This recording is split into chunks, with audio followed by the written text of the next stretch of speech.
Tu es merveilleux. Tu es digne, ô Seigneur. Tu es merveilleux. Tu es digne, ô Seigneur. Tu es en ce lieu. Tu es en ce lieu. Tu es digne, ô Seigneur. Tu es en ce lieu. Tu es digne, ô Seigneur. Nous reconnaissons ta présence au milieu de nous et nous savons qu'il n'y a pas une seule grâce comparable à celle-là. Il n'y a rien au-dessus de ta présence. Tu es la source de toutes choses. Tu es la source de toutes choses. Reçois la louange. Reçois toute la gloire. Sois honoré. Ô Esprit de Dieu, que toute la gloire soit à Jésus-Christ. Absolument tout. Que rien n'échappe au règne de Christ en ce lieu. Toutes nos pensées, tous nos cœurs, toute notre attention est portée sur toi seul. Captive chaque instant de ces moments, car c'est pour toi que nous sommes là. C'est un culte à ta gloire, seulement à ta gloire. Nous ne sommes pas venus pour nous retrouver entre nous. Nous n'avons pas besoin de ce temps pour cela. Nous avons beaucoup d'occasions de nous retrouver ensemble. Ceci est un temps exclusif pour toi. Nous sommes ici pour toi et pour toi seul. Remplis la coupe de ce temps pleinement, Seigneur. Qu'aucune seconde n'échappe à ton contrôle. Toute notre attention est portée sur toi. Nos yeux sont portés sur toi. Toi seul, qui es l'auteur de la foi et qui l'amène à la perfection. C'est pourquoi en ton nom, je condamne toute distraction. Je condamne toute divagation de pensée en ce lieu. Je condamne toute incrédulité, tout doute, tout faux raisonnement. Je rends tout esprit captif à l'obéissance de Christ. Le mien et chaque esprit en ce lieu, captif à l'obéissance de Christ. Tout genou fléchit devant toi. Et toute langue en ce lieu confesse que tu es Seigneur à la gloire du Père. Alléluia. Car c'est ta part, elle est exclusive, elle t'est réservée. Tu es seul digne de louange et d'adoration. Merci pour ton amour, merci pour ta grâce, merci pour ton esprit qui est déjà en ce lieu. Merci pour ta parole qui va nous être révélée. Merci pour la connaissance de la vérité qui nous donne de la liberté et qui nous donne plus de liberté. Au nom de Jésus notre Seigneur, Amen.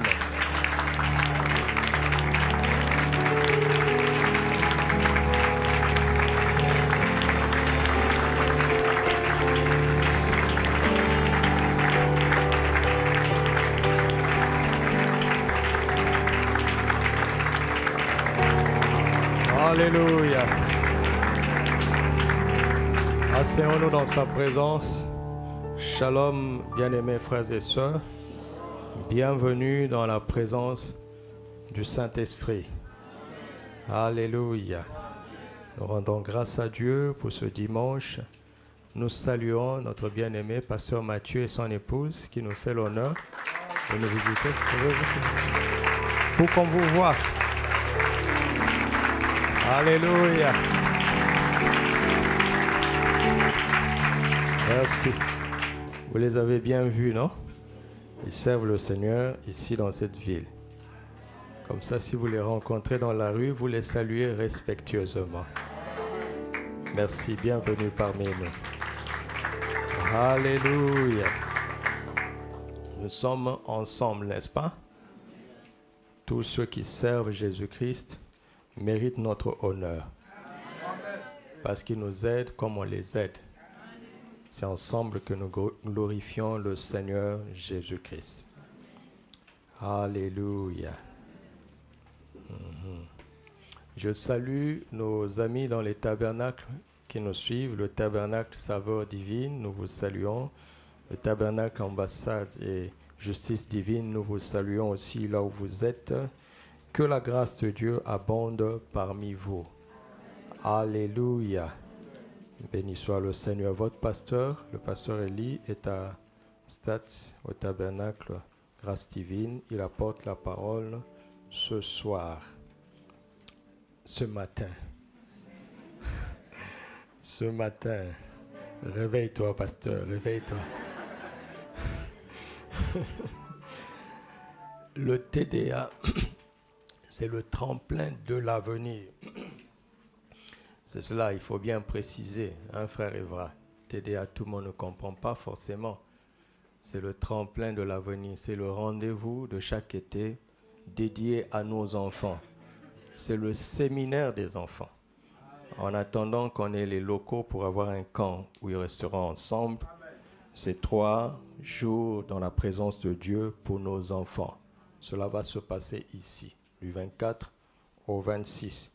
Les enfants ne viennent pas seuls. Il faut, l'autorisation des parents et la mobilisation des parents. C'est un rendez-vous extrêmement important, chers parents. Planifiez bien cela pour que les enfants viennent. Et tous ceux qui savent conduire, nous allons vous demander de vous mobiliser parce qu'il y a beaucoup de voitures, mais il n'y a pas toujours, c'est-à-dire les frères peuvent donner des voitures, mais s'ils ne sont pas en congé, alors on n'a pas besoin de louer des bus, n'est-ce pas? Il y a beaucoup de voitures. Pour aller chercher les enfants, les conduire royalement jusqu'ici et les ramener royalement chez eux. Il y a beaucoup de voitures dans l'église pour ça. Mais nous aurons besoin de tous ceux qui savent conduire, qui ont leur permis. Et nous allons organiser ça pour vraiment le transport confortable de nos enfants. Amen. Frère Eva, tu avais conduit la prière dimanche dernier, n'est-ce pas? Dimanche dernier. Toi-même, tu as vu la différence, non? Quand tu conduis la prière ou quand tu fais les annonces. C'est pas la même chose. Donc ça, j'adresse au pasteur. Mettez chacun à sa place. Alléluia. Ta place, c'est pour conduire la prière. Ta place, c'est pas pour faire les annonces. Reste en ton élément, tu seras heureux, épanoui et efficace. Il en est ainsi pour chacun d'entre nous. Ce n'est pas à tour de rôle. Tout le monde ne doit pas tout faire. Le doigt ne deviendra jamais le nez. Le nez n'est pas moins important que le doigt. Il faut que chacun trouve sa place. D'accord? C'est à partir de lui, je parle à tout le monde. Hein? Je parle à tout le monde. Reste sur ton couloir, tu es efficace là-bas. Et pasteur, ne mettez pas tout le monde partout. Ça ne fonctionne pas comme ça. Un corps ne marche pas, ne fonctionne pas comme ça. N'est-ce pas? Si le nez se trouve ici, on va dire que c'est un monstre. C'est la même chose. L'Église est le corps du Christ. Et aussi, les annonces ne sont pas illimitées. Regarde l'heure à laquelle je prends la parole. Ce n'est pas illimité. Quand tu fais les annonces, ce n'est pas illimité. Donc, tu dois te préparer, mâcher tout ce que tu as à dire, synthétiser, parler de manière dynamique. Parce que le temps des annonces n'est pas illimité. Nous ne voulons pas devenir trop mécaniques où tout était fait en vidéo. Si on continue comme ça, ben on va tout enregistrer et on deviendra une église virtuelle. Non, l'humain a sa place. Non? Oui. Tout va se robotiser de plus en plus. Mais l'humain a sa place. Dieu aime les hommes. Il n'est pas mort pour les machines. D'accord? Ils sont dans l'intelligence artificielle, nous sommes dans l'intelligence spirituelle. Faites attention, on va te mécaniser, t'informatiser de plus en plus. Je refuse cela. L'humain a sa place. Vous savez, il y a des gens qui ont maintenant des époux et des épouses virtuelles. Des amis, d'ailleurs, vous avez de faux amis virtuels sur vos soi-disant Facebook. Toi, tu as 10 000 amis, toi. Tu as 10 000 amis. Tu as 10 000 amis. Toi, là. Pourquoi tu souffres comme ça? Où sont-ils pour t'aider? Ce n'est pas des amis, ça. Un ami, ça se touche, ça se regarde dans les yeux, ça se parle. Ce n'est pas des amis, ça. On ne va pas tout robotiser, mais l'humain doit prendre sa place avec sagesse. Maîtriser le temps des annonces. D'accord? D'accord. Gloire à Dieu. Vous allez me rendre mon temps que vous avez bouffé.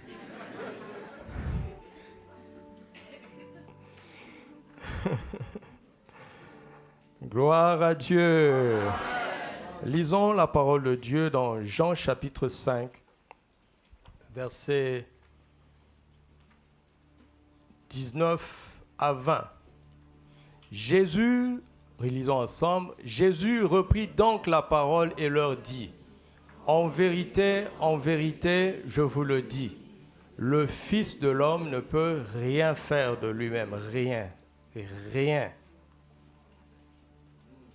C'est pas n'importe qui parle. Hein. C'est pas Moïse, c'est pas Élie, ce n'est pas Abraham. C'est Jésus lui-même qui parle et il parle de lui en tant que fils. Il dit le Fils ne peut rien faire de lui-même, absolument rien. Il ne fait que ce qu'il voit faire au Père. Et tout, j'aime Jésus. Regardez dans les évangiles, à chaque fois que Jésus dit rien, bientôt il y aura un tout. Et tout ce que le Père fait, le Fils aussi le fait pareillement. Il y a trop d'insistance ici. Le Fils fait tout ce que le Père fait et il le fait exactement comme le fait le Père. Pareillement. Alors ça nous impressionne, n'est-ce pas? Le verset 19 est impressionnant. D'où lui est venue cette capacité? Il nous répond, car le Père... Est-ce que le Père t'aime? Est-ce qu'il t'aime? Tu es sûr? Il dit, car le Père aime le Fils et lui montre quoi? Pourquoi le Père lui montre tout? Est-ce que le Père t'aime? Est-ce qu'il m'aime? Alors qu'est-ce qu'il va faire? C'est quoi le problème alors? C'est que nous ne regardons pas à ce qu'il montre.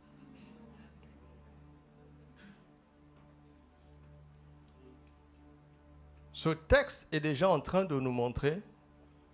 Vous savez, quand vous lisez le verset 19, c'est impressionnant.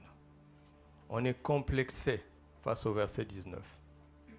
Et on se dit, c'est normal, c'est pour Jésus. Il était sans péché. Jésus dit non, ce n'est pas par la sainteté que j'ai acquis cette capacité. Tu m'entends? Cette capacité vient du Père qui l'aime. Et parce que le Père l'aime, il lui montre tout. Je peux te montrer quelque chose, mais c'est à toi de décider de voir.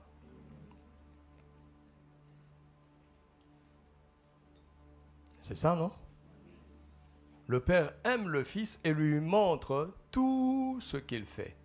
Et il lui montrera de plus grandes œuvres que celles-ci, afin que vous soyez dans l'étonnement. Je laisse un temps pour que tu t'imprègnes de ce texte.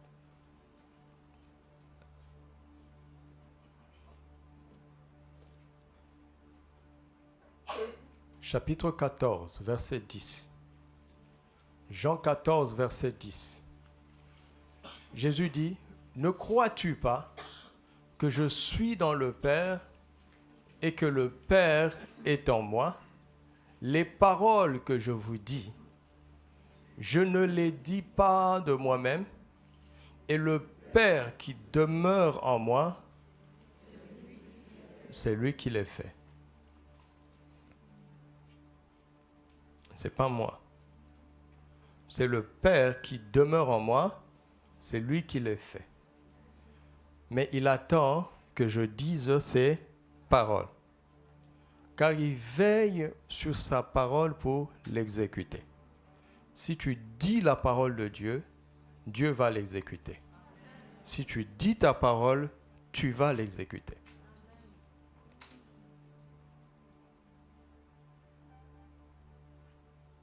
C'est là où se trouve le défi.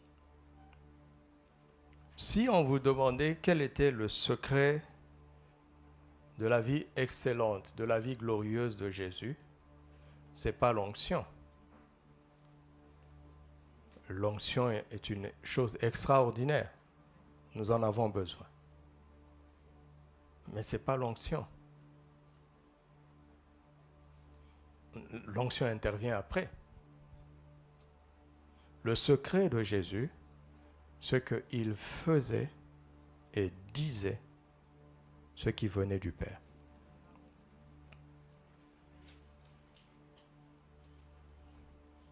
Et pour faire, il devait voir. Pour parler, il devait entendre. Deux sens majeurs dans la vie, voir et entendre. Maintenant, pour réaliser, il faut faire et parler.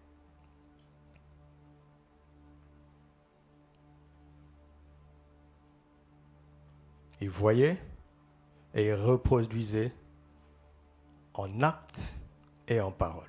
En fait et en parole. Il voyait, entendait et reproduisait textuellement ce qu'il voyait et entendait du Père en fait et en parole.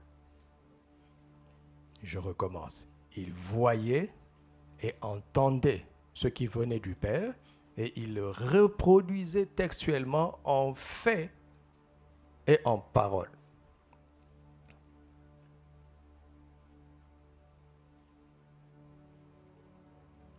Et il nous dit dans Colossiens 3, verset 17, tout ce que vous faites, Colossiens 3, 17, et quoi que vous fassiez, comment?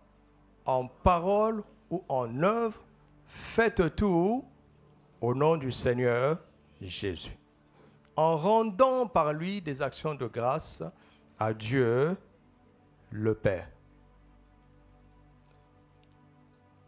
Et Jésus dit que le Père l'aime et lui montre tout ce qu'il fait. Parce que si tu cherches à voir par toi-même, ça devient une montagne. Mais si tu comprends que c'est le Père qui veut te montrer, le problème commence à devenir un peu plus facile. Et qu'est-ce qui motive le Père? C'est l'amour. Si le Père t'aime, il te montrera. Si tu doutes de l'amour du Père, il ne peut pas te montrer. Si tu crois en l'amour du Père, il va te montrer. Mais tu dois être disposé à voir ce qu'il te montre.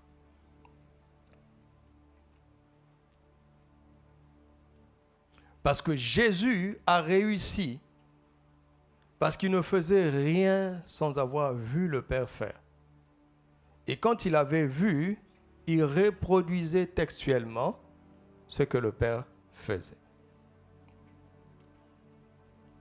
Quand il fallait qu'il ouvre la bouche, il attendait la parole du Père. Il répétait ce que le Père disait.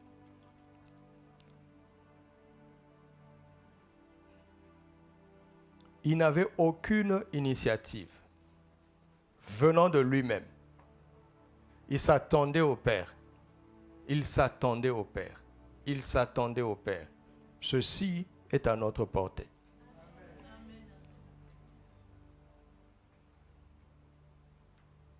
Il dit, ne crois-tu pas que je suis dans le Père et que le Père est en moi?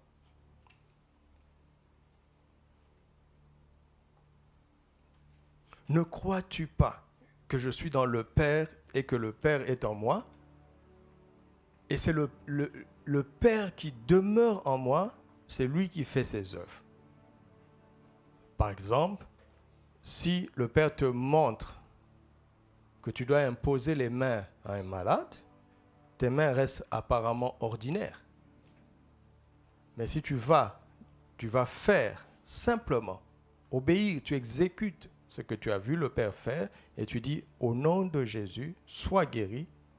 Tu as parlé, le Père qui est en toi, il va le guérir. Et comme c'est tellement facile pour le Père de guérir n'importe quelle maladie, ce sera facile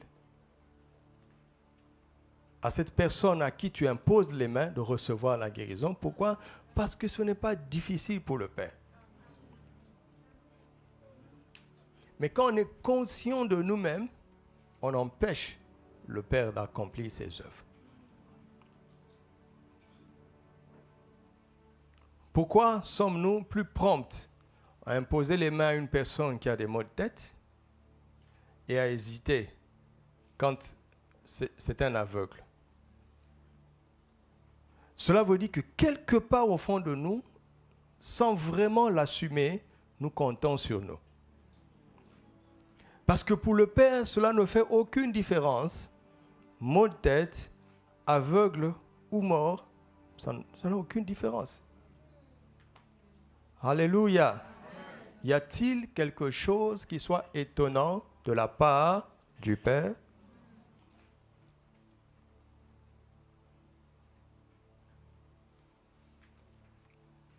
Alors, Jésus nous montre son secret. Et vous voyez dans son secret là, quand il ne parle pas de Dieu. L'évangile de Jean m'a beaucoup aidé. Et dans le témoignage, appuyez-vous sur l'évangile de Jean. Quand je parle avec une personne d'une autre religion, qui me dit qu'il croit en Dieu, je suis heureux. Je suis heureux, quelle que soit sa religion. S'il croit en Dieu, j'ai envie de l'embrasser. Je dis merci. Il y a des gens qui prétendent que Dieu n'existe pas. Mais c'est formidable, c'est formidable. Il dit, mais vous les chrétiens, vous dites que votre Dieu... Je dis, non. Nous ne parlons pas de Dieu. Nous parlons du Père. On ne parle pas de Dieu.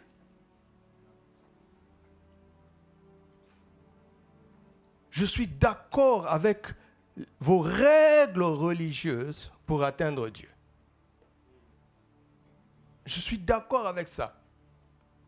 Jésus n'a pas laissé le christianisme. Jésus a emmené une relation avec le Père.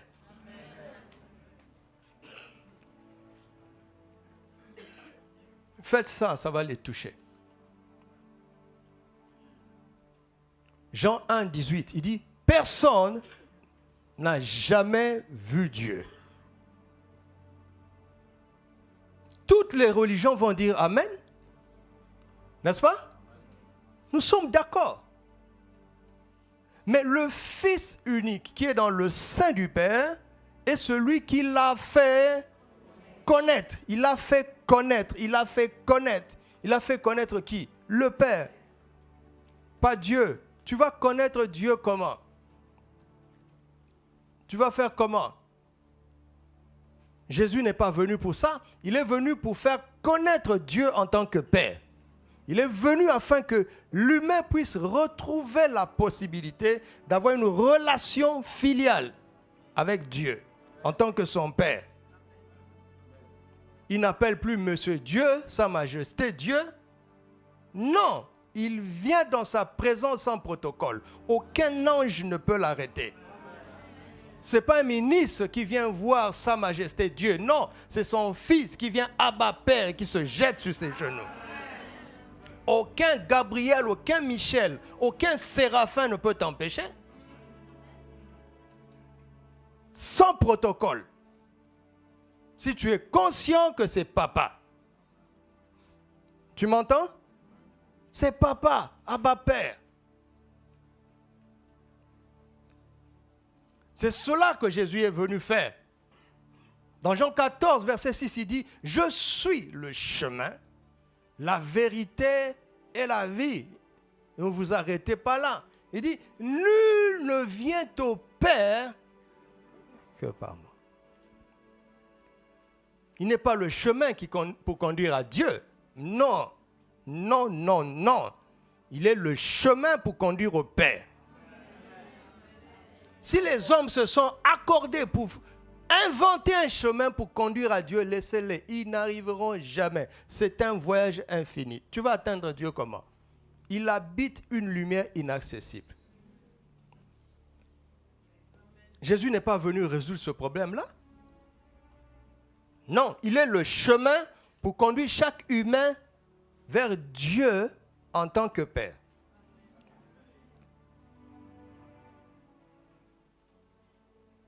Et ça, c'est la vérité.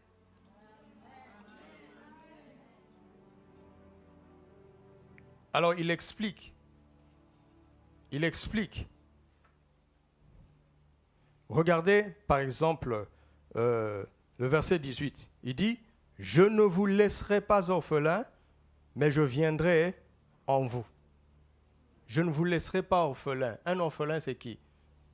C'est une personne qui n'a pas de père. Quand Jésus était au milieu d'eux,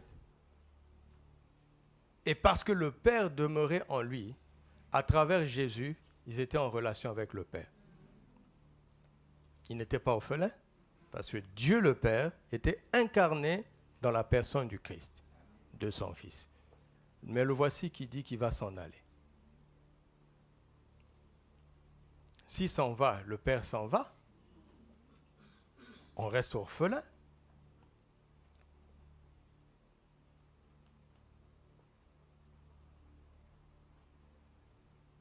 Lui, il est venu pour ça, et il s'en va.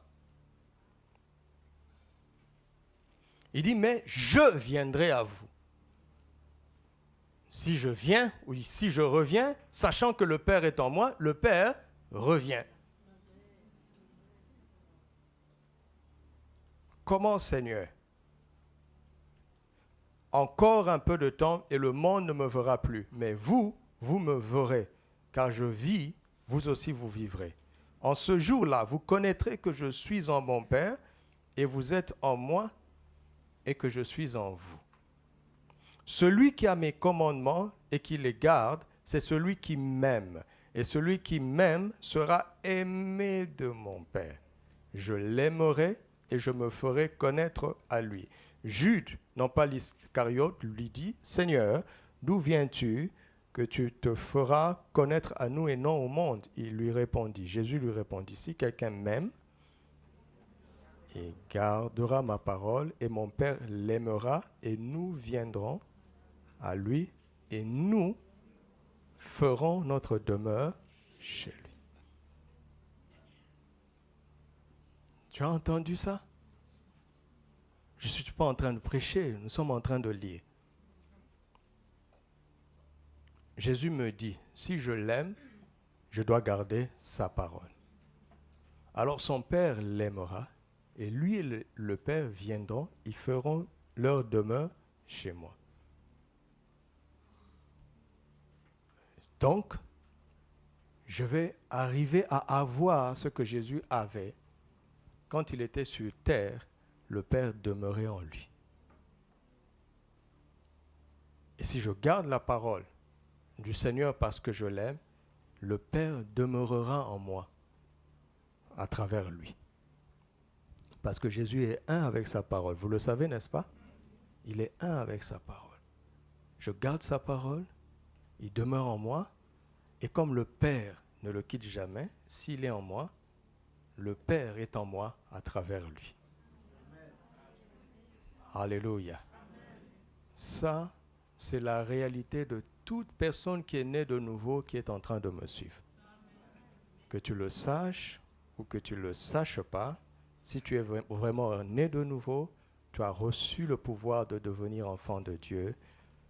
Christ est en toi et à travers lui, le Père est en toi. Seulement le Père attend de faire ses œuvres à travers toi et moi. Et pour qu'il le fasse, nous devons imiter Jésus. C'est-à-dire, nous devons voir les œuvres du Père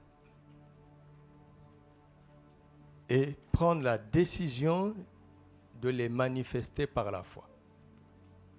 Quand je décide d'exécuter ce que j'ai vu le Père faire, ne vous en faites pas, on va parler de comment voir, d'accord? Mais d'abord, nous respectons le principe de base. Nous sommes en train d'entrer dans la porte du message, d'accord? Si je me décide de voir ce que le Père, de faire ce que j'ai vu le Père faire, si je me décide de le faire pareillement, alors le Père va accomplir l'œuvre merveilleuse, miraculeuse, au travers de mon obéissance de la foi. Par exemple, comme Jésus assume ici qu'il ne peut rien faire sans avoir vu le Père le faire, donc nous pouvons conclure que chaque miracle que Jésus a accompli était la reproduction de ce qu'il avait vu le Père faire. Est-ce que je me trompe? Est-ce que je me trompe? Maintenant, si toi et moi prétendons ici que si moi je vois le Père faire, moi aussi je vais le faire et je vais vivre le miracle, ce n'est pas aussi simple que ça. Je vais vous dire pourquoi. Le tout premier miracle, l'eau changeait en vin. Comment est-ce que Jésus a fait ça? Comment est-ce qu'il a fait? Il a dit, remplissez ces vases d'ablution, n'est-ce pas?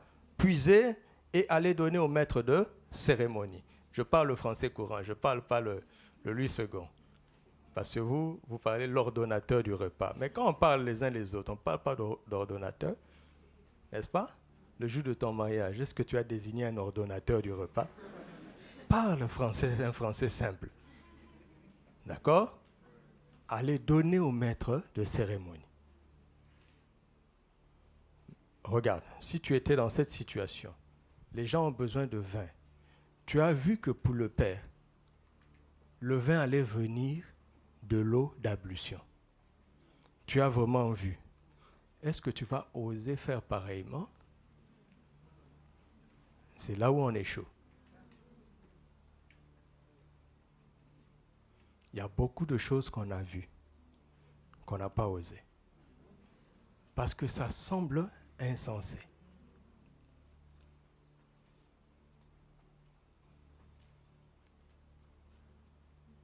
Tu m'entends? On est souvent passé à côté. Parce qu'on considère que ce que Jésus a vécu, c'est là-bas. Nous sommes ici. Non, il dit, je m'en vais vous préparer une place. Et quand je viendrai, je vous prendrai avec moi afin que là où je suis, vous y soyez aussi. Jésus est où? Maintenant, il est où? Nous sommes où? Est-ce que c'est ta bouche qui a parlé ou bien c'est ton cœur? Il n'a pas dit là où je serai. Hein? Tu as lu, mais ton cerveau t'a fait quoi là où je serai? Non, là où je suis. Dans 1 Jean 4, verset 17, il dit, tel il est, tel nous aussi nous serons. Hein? Nous sommes. Tel il est. Il est comment? Il est comment maintenant? Vous ne voulez pas répondre, hein? Il est comment maintenant? Et toi, tu seras comment? Non, c'est un fait. Eh, s'il vous plaît, c'est un fait.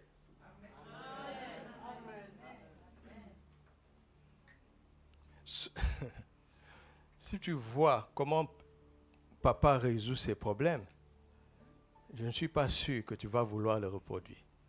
Ça semble trop simple.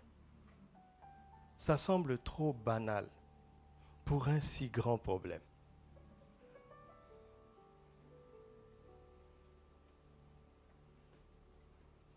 La plupart de nos comprimés médicamenteux sont en milligrammes, n'est-ce pas? Pour un gaillard de 80 kilos comme toi. Mais tu respectes, tu crois, n'est-ce pas, en la puissance de ce petit comprimé. Ce sont les petites clés qui ouvrent les grandes portes et qui donnent accès aux plus grandes salles.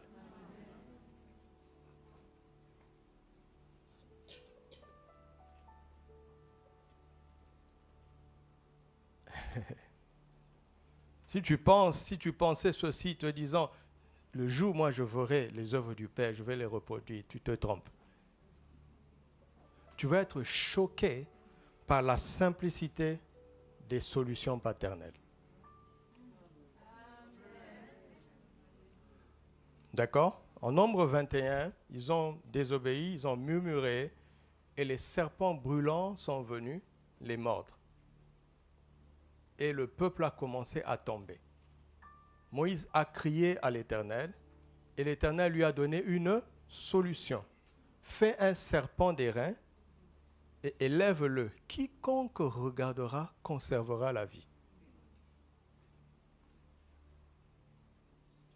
Mettez-vous à la place de Moïse. Seigneur, tu veux vraiment dire que... On n'a pas le temps. Les gens sont en train de mourir, Moïse. Vas-y. On n'a pas le temps de discuter pour comprendre. Heureusement, Moïse a obéi. Et le premier a regardé, a conservé la vie. Il a crié. Les autres ont dit, ça marche, donc ça marche. Regardons. Il y avait un monsieur là, son enfant était en train de mourir. Il dit, ouvre les yeux. Allez, regarde là-bas. Et puis l'enfant a dit, ouais, ça marche. La foi a rempli le peuple. Que la foi nous remplisse ce matin. Aussi simple que ça, oui. Mais après, on a commencé à réfléchir sur le miracle. Vous savez, quand ils ont écrit les évangiles a posteriori, ils n'étaient pas des reporters. Parce qu'un reporter écrit pendant que l'événement se déroule. Non, ce n'est pas le reportage. Ils ont écrit a posteriori. Et vous allez voir, hein, cette expression, ils disaient cela afin que. C'est-à-dire qu'ils ont compris l'intelligence du miracle après. Si tu attends de comprendre, tu passeras à côté. Tu mourras, au ciel tu auras tout compris, mais c'est trop tard. Mais après, je réfléchis. Les gens sont en train de mourir, pourquoi? Parce qu'ils ont été mordus par le serpent. Quel était leur problème? Quel était leur adversaire? C'était un serpent. Qu'est-ce que Moïse a fait? Il a immobilisé un serpent. Il a soulevé pour leur dire, votre ennemi est mort.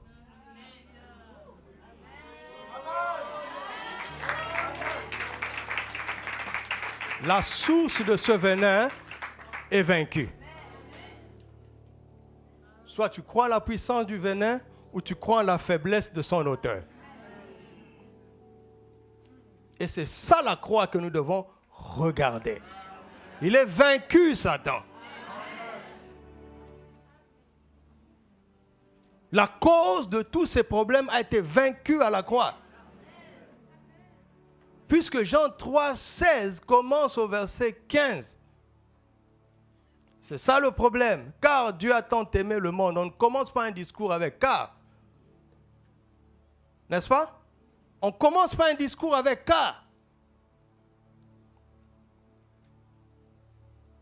Verset 14. Et comme Moïse éleva le serpent dans le désert, il faut de même que le Fils de l'homme soit élevé, afin que quiconque croit en lui ait la vie éternelle, car Dieu a tant aimé le monde. Car Dieu a tant aimé le monde. On ne vit pas toute la puissance du verset 16 parce que le discours n'a pas commencé là-bas.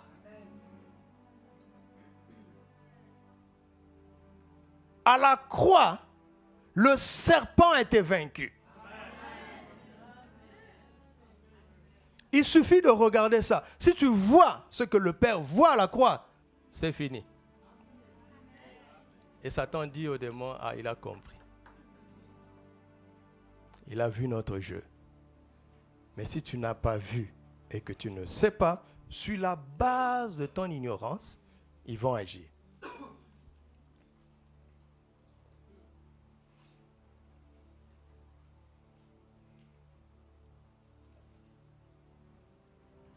Mon titre ce matin est celui-ci. Ouvre nos yeux, ô Père. Parce qu'il faut que nous voyions ce que le Père fait pour le reproduire parfaitement. C'est ça le secret de Jésus. C'est en reproduisant que l'onction viendra. C'est en reproduisant que la puissance viendra. Mais nous voulons l'onction sans la vision du Père. Donc, nous allons nous servir de l'onction pour faire ce que le Père ne fait pas. Et ça, ce n'est pas bien. Ce n'est pas bien. L'onction du Saint-Esprit n'est pas donnée pour l'œuvre de l'homme, mais pour l'œuvre de Dieu. Alléluia. Vous voyez, il y a beaucoup de choses que nous devons recommencer. C'est ça, quand nous grandissons, nous découvrons que nous ne savions pas, et aussi nous découvrons que nous ne savions pas bien. N'est-ce pas? À l'école primaire, on nous a appris les 4 opérations de base. D'ailleurs, où que tu ailles dans la vie, ces 4 opérations restent. L'addition, la soustraction, la multiplication et la division. Et les 2 premières opérations, c'est l'addition et la soustraction. N'est-ce pas? On nous disait 3 plus 2 égale 5. N'est-ce pas? 3 moins 2 égale 1. OK? Après, on inverse. 2 plus 3 égale combien? 5. 2 moins 3 égale impossible. C'est ce qu'on disait à l'école primaire. Est-ce que c'était vrai? C'était vrai d'après l'âge que nous avions. Donc la croissance ne consiste pas seulement à apprendre, mais à découvrir aussi ce qu'on ne savait pas bien. Ne t'énerve pas quand la parole de Dieu révèle ton ignorance. C'est pour ton progrès. Ça ne te rabaisse pas. Ça ne me rabaisse pas. C'est tellement bien de savoir là où je ne fais pas bien. Je vais améliorer. Ça ne me fait pas mal. Si tu viens me dire, pasteur, vraiment cette habitude-là n'est pas bonne.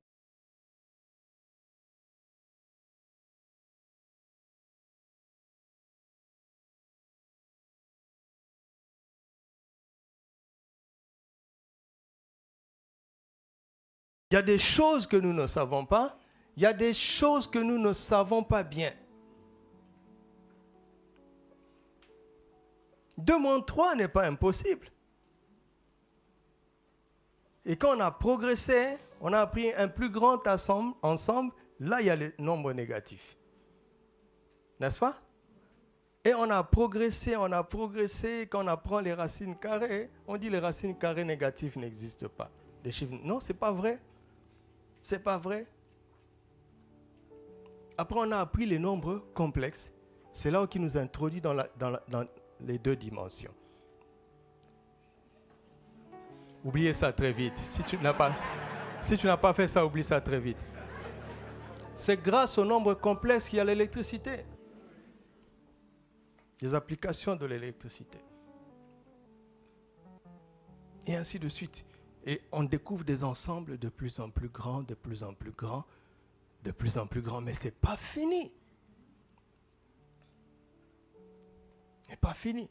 Si papa doit nous faire comprendre d'abord, avant qu'on agisse, on va le célébrer au ciel. Obéis. Pratique. Et lui, il va faire l'œuvre. Alléluia. Ouvre nos yeux, ô Père. Je suis sûr que le Père veut ça. Parce qu'il nous aime comme il aime Jésus. Et il nous montre des œuvres, mais on ne les voit pas. Il est frustré. Vous m'entendez?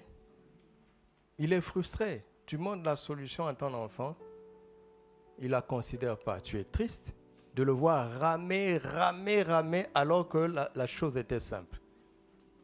Tu es triste parce que tu l'aimes. Ça te peine de le voir souffrir. Il veut prouver que lui, il peut faire. Tu sais qu'il n'y arrivera pas. Ça te peine. Et le Père est comme ça.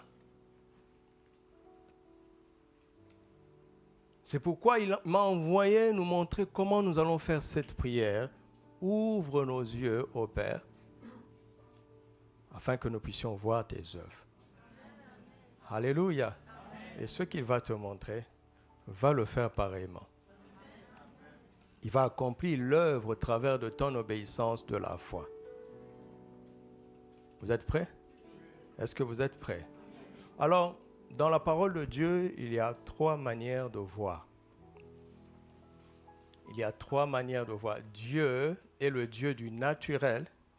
Il est aussi le Dieu du surnaturel ou du spirituel. Ne pensez pas que les choses naturelles ne viennent pas de Dieu. Non. Il a créé les cieux et la terre. Les cieux, c'est le spirituel. La terre, c'est le naturel. Il en est l'auteur. Il est l'auteur du naturel et il est l'auteur du spirituel. Donc, d'emblée, il y a 3 manières de voir. Les 2 premières manières, c'est la vue naturelle et la vue spirituelle. Avec les yeux de la tête, on voit les choses visibles. Avec les yeux du cœur, on voit les choses invisibles et ce n'est pas de la sorcellerie. Parce que les sorciers sont les fils du diable. Est-ce normal que les fils du diable soient plus capables que les fils de Dieu? Vous trouvez ça normal? Vous trouvez ça normal? Si on met sur un même lit dans ta chambre, toi et ton cousin qui est sorcier, on vous met sur un même lit pour dormir, qui va fuir? Qui va fuir? Non. Qui va avoir l'insomnie? Vous voulez que je vous explique l'insomnie de chrétien? L'insomnie de chrétien s'appelle veillée de prière. Il a peur. Et cache ça derrière là. Si quelqu'un doit avoir l'insomnie, c'est le sorcier. Si quelqu'un doit fuir, c'est le sorcier. Je partageais l'évangile à un oncle dont j'étais très proche. Et à chaque fois que j'avais l'occasion, je lui parlais du Seigneur. Il me disait, le jour où tu auras l'argent comme moi et que tu continueras à croire en Jésus, là je vais t'écouter. Le christianisme, c'est pour les pauvres. J'ai dit, tonton, ce n'est pas ça. Mais qu'est-ce que tu vas faire? Et un jour, on découvrit que son fils était sorcier et le petit assume qu'il est sorcier. Il assume. Ce n'est pas les faux prophètes là qui veulent diviser les familles. Non, non, non, non. Le petit assume. Le monsieur, ses voitures tombent toujours en panne. Il ne peut rien faire. Tu sens la mort dans la maison. Ils ont l'argent, mais la mort est dans la maison. Et le jour où le petit a assumé, il dit c'est lui qui maîtrise les voitures de son père parce qu'il s'en sert pendant la nuit. Allez savoir qu'est-ce que ça veut dire. Et voici mon oncle qui m'appelle. Doudou, viens dormir à la maison. Je lui ai dit pourquoi? Je n'ai pas autant d'argent que toi. Que ton argent t'aide. Il dit arrête ça. Il a pris autorité sur moi. Viens ici. Bon, on est poli, qu'est-ce qu'on va faire? Je suis venu. Et de mes propres oreilles, j'ai entendu le petit assumer. Il dit oui, oui, il est sorcier. Oui, oui. C'est-à-dire, il se plaît à faire peur aux autres. 14 ans. Il a 14 ans. Je lui ai dit, comment tu fais? Il dit, mais à chaque fois que je passe devant la voiture, je lui dis, tu ne marcheras pas. Je lui ai dit, c'est tout ce que tu fais? C'est tout. Il parle. Waouh! Un fils du diable qui parle, ça a des effets, et les enfants de Dieu se taisent.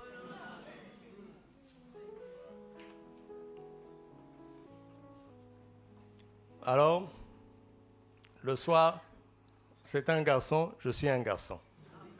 Il y avait 3 chambres. La chambre des parents, la chambre des garçons et la chambre de filles. Et moi, malheureusement, je suis un garçon.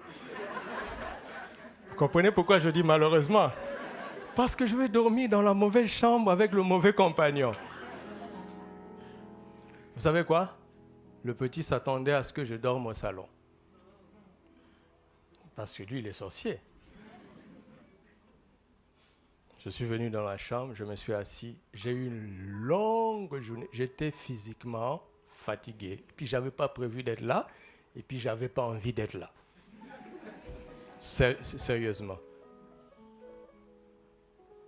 Donc, je dis, Seigneur, je te rends grâce.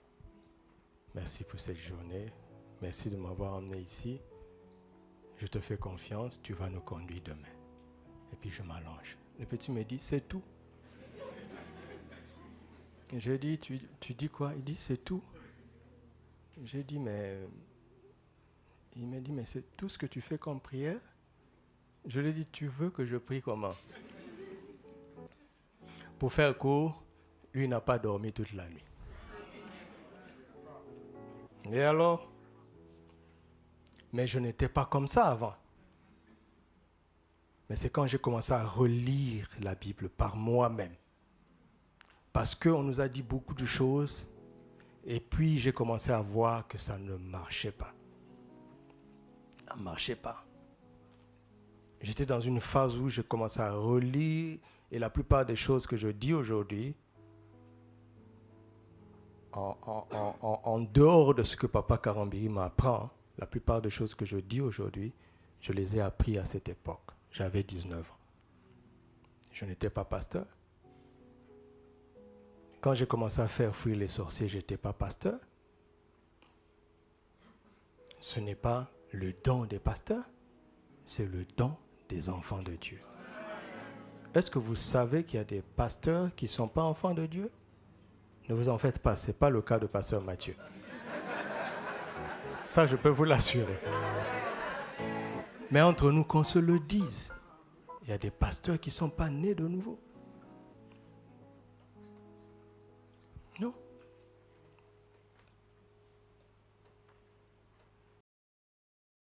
Donc, il y a la vue naturelle, il y a la vue surnaturelle ou spirituelle.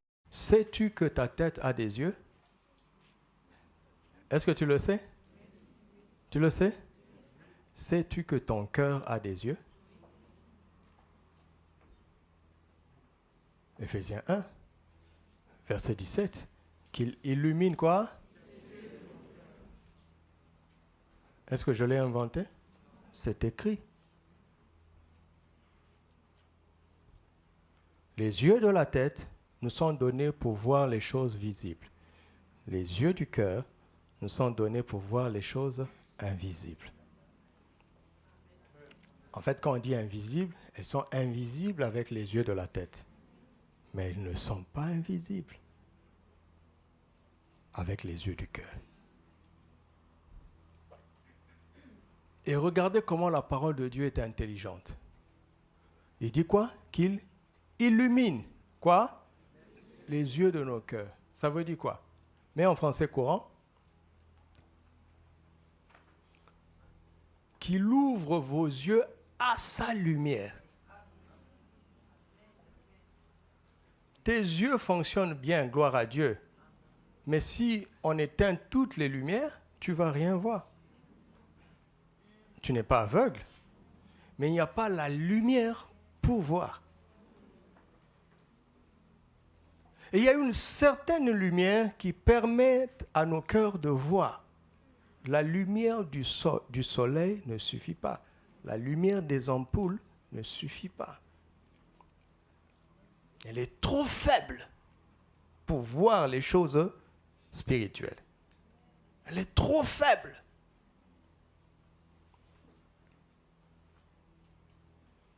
Tes cœurs ont des yeux, mais il manque cette lumière. Vous m'entendez?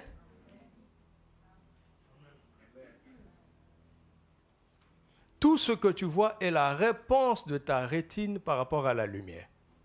Quand la lumière est projetée sur ta rétine, c'est ce que tu arrives à distinguer les formes, les couleurs, les images, les lettres.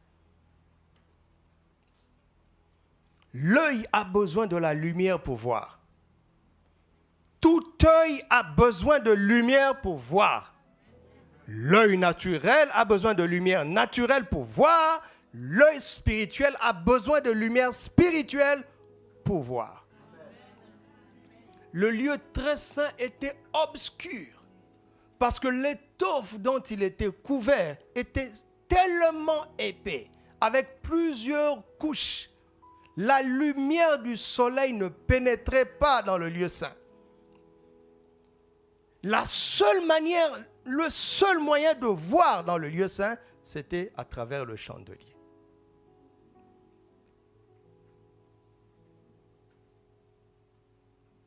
Si tu mélanges un peu de lumière naturelle et un peu de lumière spirituelle, ça c'est ce qu'on appelle de la manipulation. Tu as eu une information et tu dis que c'est une parole de connaissance. C'est pas vrai. C'est pas vrai. Non. Vous savez, le don spirituel, tu vois quelqu'un qui est vraiment apparemment heureux, mais tu vois qu'il est triste. Ce n'est pas à partir de ta mine. Hein. On va dire, je sens que tu es triste. Non, tu l'as vu, pasteur. Tu ne sens pas, ça se voit. Tout le monde voit qu'il est triste.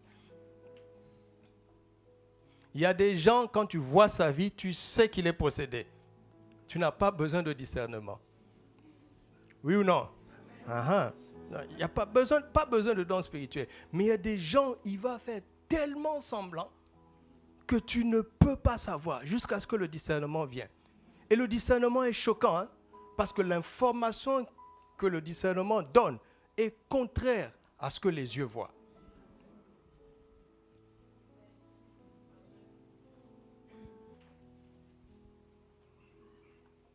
Donc, il y a la vue et la vision spirituelle. L'œuvre de l'Esprit, acte 2, 18. Dans les derniers jours, je répondrai de mon esprit sur toute chair, vos fils prophétiseront, vos jeunes gens auront des visions, vos vieillards auront des songes. C'est surnaturel et cela vient du Saint-Esprit. Mais là où papa nous emmène, ce n'est pas de ça. Parce que les visions surnaturelles ne viennent pas tout le temps. Vous comprenez? Elles ne viennent pas tout le temps. Et ce n'est pas de cette œuvre du Père que je veux parler. Par sa décision souveraine, de temps en temps, il nous montre les choses, à nous de croire. Mais il y a une réalité intermédiaire entre ces deux visions qui est à notre portée en permanence.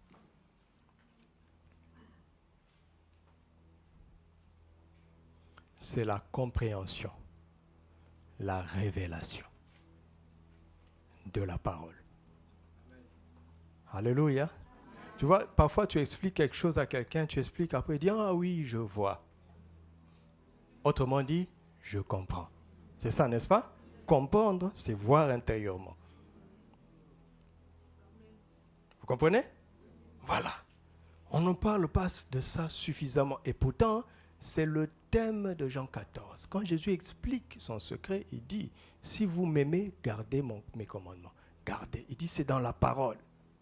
Il dit, cette merveille-là se trouve dans la parole. Si tu gardes la parole, il dit, si vous demeurez dans mes paroles et que mes paroles demeurent en vous, demandez ce que vous voudrez. Vous savez, vous êtes intelligent. Vous savez qu'on n'a pas le droit de demander tout ce qu'on veut. Vous ne le savez pas? Vous ne le savez pas? Est-ce que Dieu peut risquer de te donner un chèque en blanc? Remplis tout ce que tu veux. Tu penses que Dieu va te faire confiance? La première chose que tu vas demander, la mort de mes ennemis. Jésus est mort pour eux. S'ils meurent dans cet état, ils vont en enfer. Donc toi aussi, tu iras en enfer. Parce que Dieu doit être équitable. Non. Nous demandons ce que nous voulons quand nous demeurons dans la parole et que la parole demeure en nous. Évidemment, si la parole demeure en nous, mais 99,19% de nos sujets de prière deviennent caducs.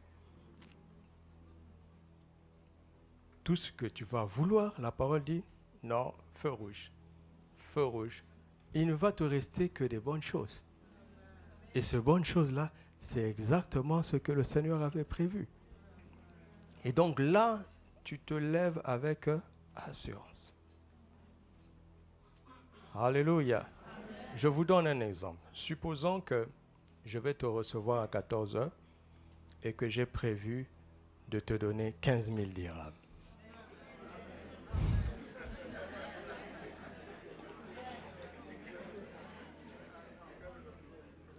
Maintenant, à 8 heures, le Seigneur te montre ça.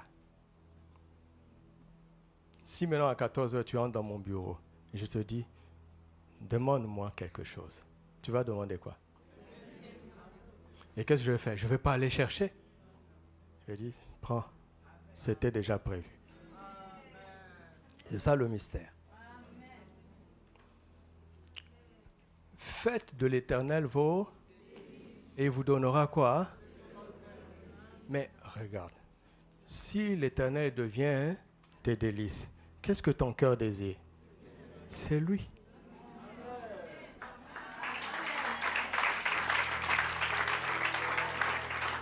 Donc il est en train de dire, faites de l'Éternel vos délices et il vous donnera l'Éternel.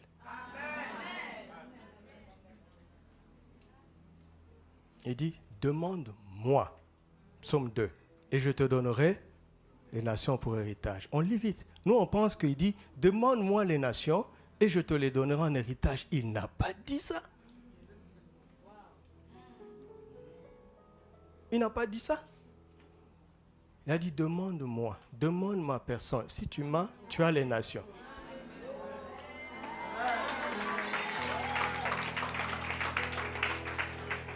Regarde, il dit quoi? Or, sans la foi, Hébreux 11:6, il est impossible de lui être agréable. N'est-ce pas? Car il faut que celui qui s'approche de Dieu croit que Dieu est réel. Et qu'il rémunère qui? Il rémunère qui? Ceux qui cherchent quoi? Ils ne cherchent pas quoi? Ils cherchent qui? Quand Dieu voit que dans ton cœur, le salaire que tu attends, c'est lui-même, il va te rémunérer. Mais arrête, ne me dis pas, oui, pasteur, tout ce que tu dis, c'est bien beau, mais je dois payer un loyer. Mais si tu as Christ, tu as plus que le loyer. Et fais attention, tu peux brusquement devenir propriétaire.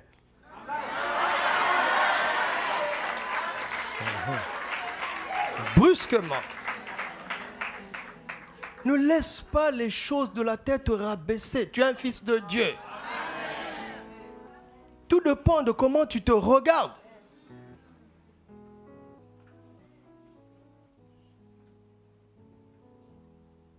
J'ai les mêmes problèmes que vous, même pire. Parce que vos problèmes sont les miens, mais les miens ne sont pas les vôtres.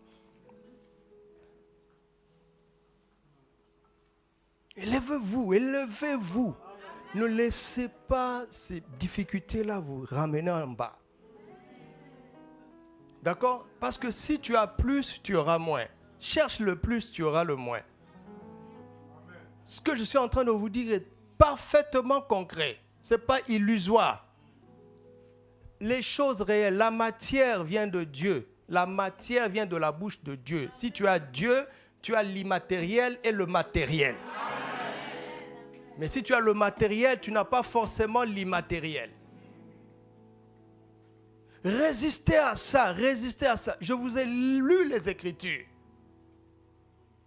Dieu ne rémunère pas ceux qui cherchent des choses. Il y a des lois naturelles pour atteindre les choses. Vas-y. Vas-y. Les païens travaillent et ils ont des choses. Ils travaillent et ils construisent des choses. Ils utilisent les lois naturelles et Dieu ne les combat pas. Il ne les combat pas. Ce n'est pas Dieu qui le leur donne. Non, Dieu a mis en l'homme la capacité de faire des choses. Tu comprends? Si tu prends la farine de la levure, tu es capable de faire du pain. Si tu suis la procédure avec prière ou sans prière, mais le pain que tu as mangé ce matin, c'est un chrétien qui l'a fait? Hein? Et vous savez même qu'ils ont béni en un certain nom quand ils travaillaient. Et tu manges sans prier. J'en profite pour te parler encore. Vous ne savez pas ça? Ils font au nom de quelqu'un. Et toi, tu manges sans prier. Tu achètes sans prier. Cette chemise-là, il a fait au nom de quelqu'un. Un bon couturier croyant de cette affaire-là, quand il va faire, il va dire... Tu prends la chemise, bénis-la au nom de Jésus. Mais ce n'est pas parce qu'ils n'ont pas, ils croient pas en Jésus, mais est-ce que Dieu l'a empêché de coudre la chemise? Non. Il applique les lois naturelles. Il applique les lois naturelles.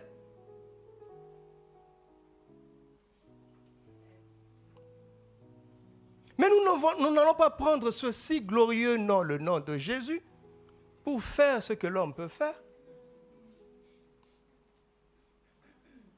Donne un billet de 200 dirhams à un enfant de l'Écodim. Il va aller à l'épicerie, ramasser des bonbons. On peut lui donner des bonbons de 5 dirhams et on lui rend 10 dirhams, il sera content. Il ne connaît pas la valeur de ce papier que tu lui as donné, c'est ça? Connais-tu la valeur du nom de Jésus? On est des bambins. J'ai dit, oh là, c'est nous tous. On est des bambins spirituels.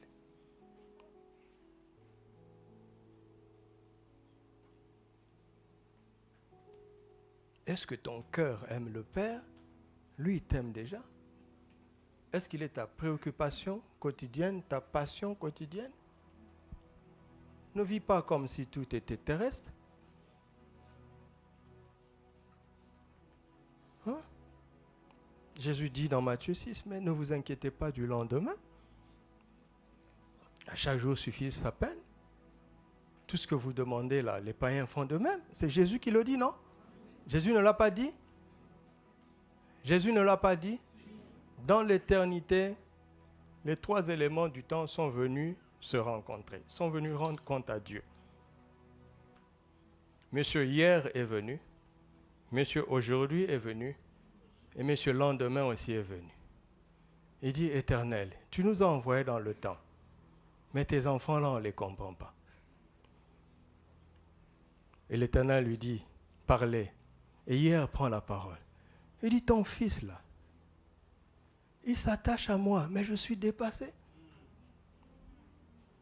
Est-ce que tu ne peux pas lui parler que je suis passé? Tu ne peux pas lui dire, je suis passé. Je m'appelle hier, je suis passé. Il dit, ton fils là, il s'attache à moi, mais moi je sais que je n'existe plus. Et l'Éternel dit à hier, mais explique, il dit, regarde, jusqu'aujourd'hui là, regarde. Et le ciel a montré le film. Regarde, il pleure. Il pleure pourquoi? Parce qu'on l'a insulté hier.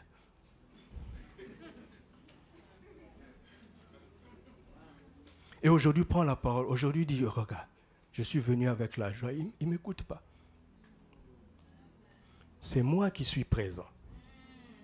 Papa, dis à ton fils que hier, là, il n'est plus là. Moi, tu m'as envoyé, non? Tu as dit, donne-nous notre pain quotidien. Je suis venu avec le pain. Lui, il pense toujours à son oncle qui ne l'a pas aidé hier. Il avait faim, il a appelé l'oncle. L'oncle a dit, oublie-moi. Mais ça s'est passé, c'était hier. Et aujourd'hui, dit à papa, je suis venu avec le pain quotidien. Il ne me considère pas. Il regarde ailleurs. Et l'Éternel dit, il y a une personne qui n'a pas parlé. Le lendemain, il dit, oh, moi-même, je ne veux même pas parler. J'arrive, hein? Je ne suis pas encore là. Mais lui, il veut s'occuper de moi. Tu as compris la parabole? Tu as compris la parabole? Ne vous inquiétez pas du lendemain. Vous avez rendu ça intelligent au jet de projets. Qu'est-ce qui motive ces projets? Si c'est l'inquiétude, tu passes à côté. Si c'est une vision divine, il pourvoira. Et te montrera ce que tu dois faire aujourd'hui. l'élément le plus important, c'est le présent. C'est aujourd'hui. Tu ne peux rien faire avec ce qui est passé et demain dépend de ce que tu fais aujourd'hui.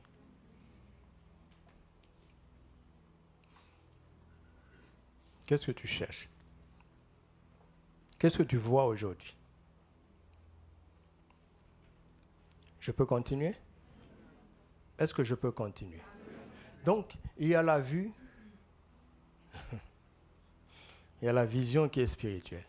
Ça, c'est surnaturel, ça dépend du Saint-Esprit de manière souveraine. Il peut te donner une image, il peut te donner une idée. Il peut t'ouvrir l'esprit pour voir quelque chose qui va arriver. Mais ça dépend d'aujourd'hui, la compréhension que tu as aujourd'hui. Par exemple, dans Matthieu 14, ils ont vu Jésus venir à eux marchant sur l'eau. Ce n'est pas une vision? N'est-ce pas? N'est-ce pas?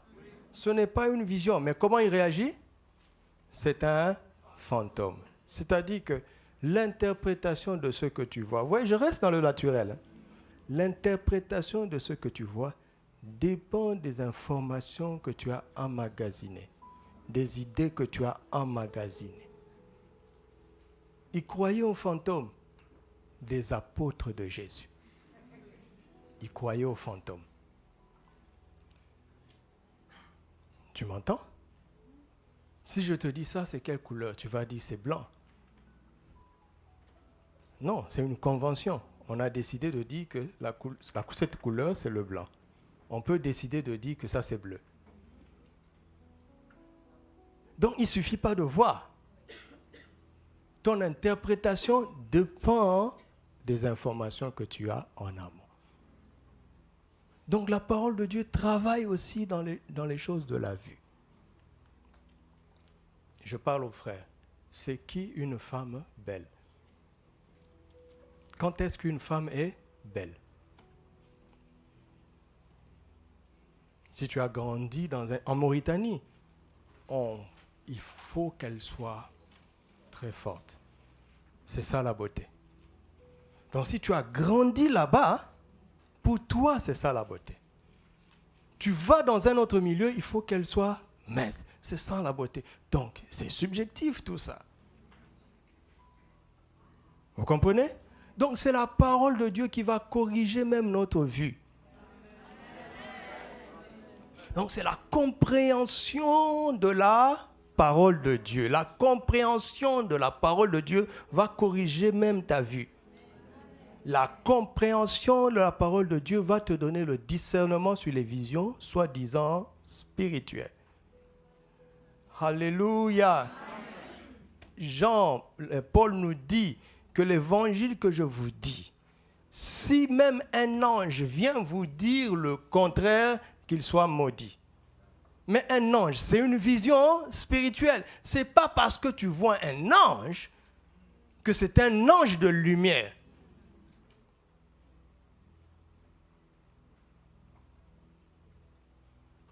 Toute une religion a été inventée sur la base de la révélation d'un ange. Il l'assume. Il assume que c'est un ange qui a donné le message. Il l'assume. Mais si ce message est contraire à l'évangile qu'a prêché Paul, ça ne vient pas de Dieu. Donc si vous croyez, si vous pensez qu'il suffit d'avoir des visions, mais Satan se déguise en ange de lumière. Donc la vision intermédiaire, là, la compréhension, la révélation de la parole de Dieu, voilà le plus important. Elle va nous donner une bonne interprétation dans les choses naturelles. Elle va nous donner le discernement dans les choses spirituelles. Vous comprenez ce que je vous dis? Quand tu médites la parole, elle renouvelle ton intelligence. Là où tout le monde, avec leurs yeux, dit c'est bon, tu as compris par la parole de Dieu que ce n'est pas bon.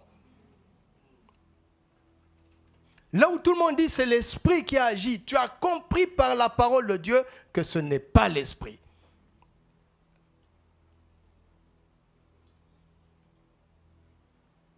C'est écrit, éprouvez les esprits. N'est-ce pas? Éprouvez la prophétie. Retenez ce qui est bon. Il dit, ne rejetez pas. Mais retenez. Comment tu vas faire pour trier? C'est d'après la connaissance de la parole. Je suis resté trop longtemps là. Vous voyez à quel point c'est fondamental? Que vois-tu? Dieu ne nous montre pas seulement des choses spirituelles. Je vous l'ai dit il y a 2 dimanches, dans Jean 9, verset 1er, il vit en passant un aveugle, n'est-ce pas? Il a vu en esprit? Non. Non. La preuve, les autres aussi ont vu. Mais regarde l'interprétation. Rabbi, pourquoi est-il né aveugle? Qui a péché? Vous voyez, ils ont été enseignés entre nous quand même. Quelqu'un est né, il n'a rien fait. Et il va être aveugle. En tout cas, on ne peut pas dire qu'il a péché. Parce que lui, il vient de naître. Ah, peut-être que sa femme était adultère. Ah, peut-être que le mari avait fait... Oui. Ça dit que l'enseignement qu'ils ont reçu en amont leur donne une fausse interprétation de ce qu'ils voient avec leurs yeux. Regardez, Jésus a vu la même scène, mais regardez sa réaction. Ce n'est pas que tel ou tel est péché, mais c'est afin que... Vous comprenez? C'est afin que eux ils voient les causes, ils cherchent les causes, Jésus cherche le but. Et ils veulent voir les causes, ils sont dans le passé, Jésus veut voir le but, il est dans l'avenir. Et ça se décide dans le présent.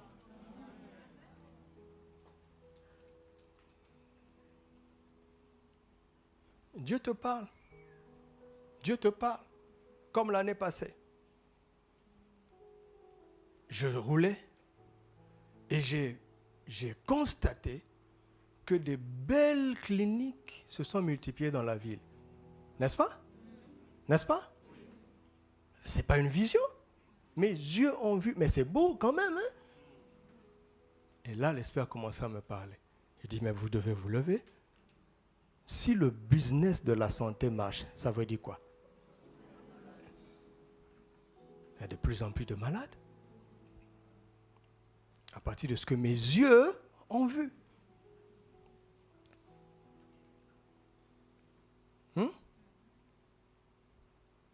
Il y a un spectacle tous les jours. Tous les jours, nous assistons à un spectacle. Mais quelle compréhension nous avons de ce que nos yeux voient? Vous voulez prier seulement, Seigneur, vision, vision. Non, Dieu dit, mais déjà la vue, là, vous vous en foutez. Les choses les plus élémentaires ne vous parlent pas. Je veux vous donner les choses supérieures. Est-ce que je vous parle?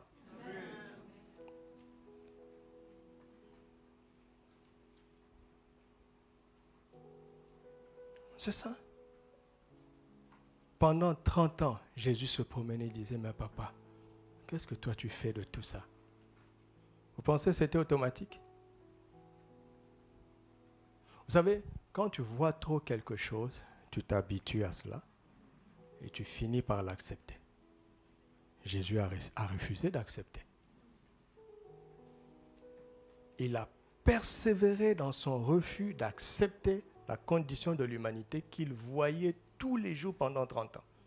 Il a tellement persévéré qu'un jour le Père a ouvert les cieux. Et il a vu. Luc et Matthieu disent la même chose de 2 manières. L'un d'eux dit Jésus vit la colombe. C'est Jésus seul qui a vu. L'autre dit que les autres ont vu. Ce que tu vois tous les jours, tu finis par l'accepter. Il faut répondre avec l'évangile. Sinon, tu vas t'accommoder. Et donc, tu ne pourras pas voir ce que Dieu fait en parallèle pour résoudre ça. Tu m'entends? Est-ce que tu m'entends? En 2003, nous avons refusé que l'Église soit dans ce pays soit dans l'état où elle était. On a refusé.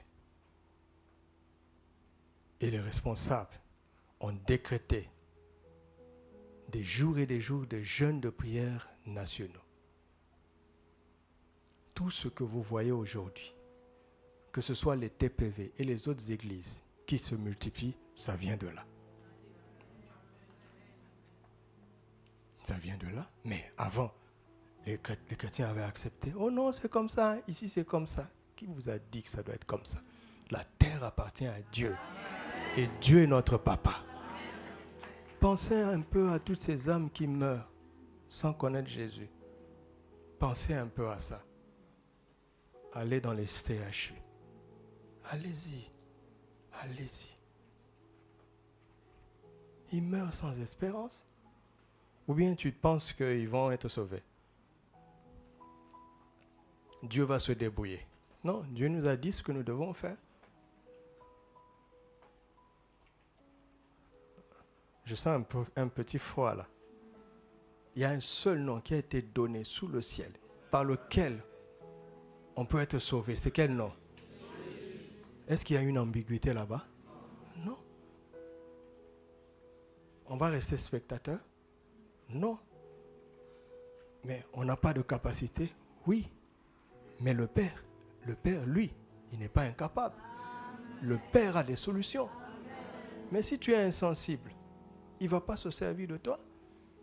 Si ça ne te dit rien, si toi tu es venu juste pour consommer les bonnes conditions de ce pays et te remplir les poches et partir, hey, quelle méchanceté! Quelle méchanceté! Tu vas accueillir quelqu'un dans ta maison, il se réveille le matin, il ne nettoie pas, il attend que tu dresses la table, il vient, il mange, il ne débarrasse même pas. D'accord? Et tous les jours, il fait ça. Et un jour, tu commences à être frustré, vous savez, ça vous arrive. Par manque de courage, tu ne lui dis plus rien. Et puis, tu ne cuisines pas. Et il vient de manière hardie, il dit, mais aujourd'hui, il n'y a pas le petit déjeuner? Tu vas faire quoi? Tu vas faire ça, oui. C'est ça qu'on appelle refus de donner la carte de séjour. Tu ne respectes pas le pays d'autrui. Pourquoi ils vont te donner un titre de séjour? Mais si tu aimes ce peuple et que tu pries pour ce peuple, Dieu va t'imposer. Il va leur donner une raison naturelle de te garder ici.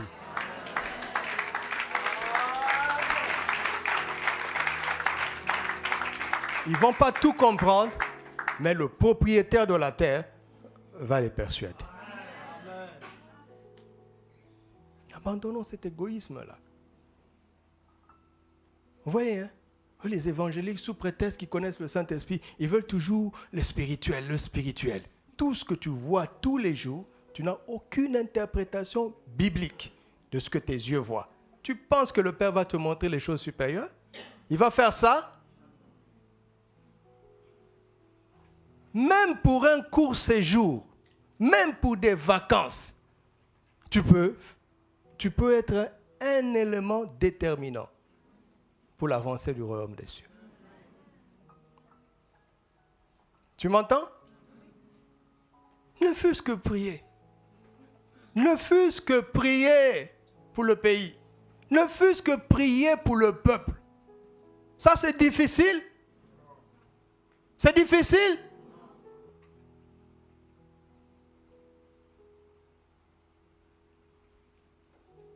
C'était pas prévu tout ça. Dieu nous a donné les yeux pour voir. Mais il nous a donné la révélation de sa parole pour interpréter tout ce que nous voyons selon lui.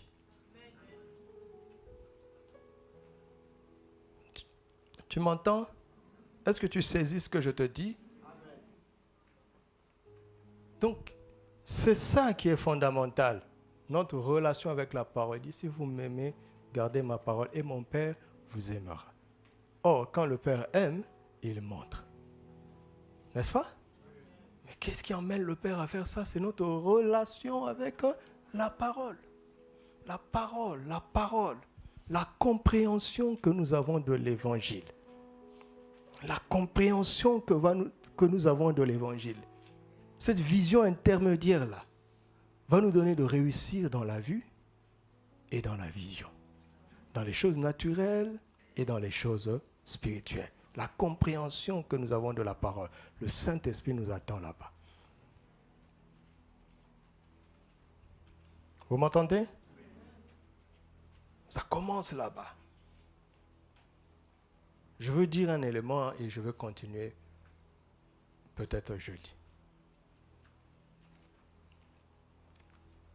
La Bible nous montre que l'humanité est résumée en 2 personnes. 1 Corinthiens 15, versets 45 à 49. Le premier homme, Adam, n'est-ce pas, est une âme vivante. De 21 âmes vivantes, le dernier Adam est devenu un esprit vivifiant. Mais ce qui est spirituel n'est pas le premier. C'est ce qui est animal et ce qui est spirituel vient ensuite. Le premier homme tiré de la terre est terrestre. Le second homme est du ciel. Second, pas le deuxième. Pas le deuxième. Vous savez, quand vous comptez, si vous dites premier, deuxième, c'est qu'il y aura un troisième. Mais si vous dites premier, second, ça veut dire que c'est fini. C'est ça la différence entre second et deuxième. C'est ça la différence. Quand on dit second, ça veut dire que c'est fini. La liste est close. Mais quand on dit deuxième, ça veut dire que ça va continuer. Soit tu es descendant d'Adam, le premier homme, soit tu es descendant de Christ, le second homme. Tous les milliards des milliards d'humains qui ont existé sont classés dans 2 catégories. Les yeux du Père, je vous parle de Dieu, les yeux de Dieu le Père. Les yeux de Dieu le Père, quand il regarde l'humanité, il voit 2 hommes. Adam et ses descendants, Christ et ses descendants. Tu es où?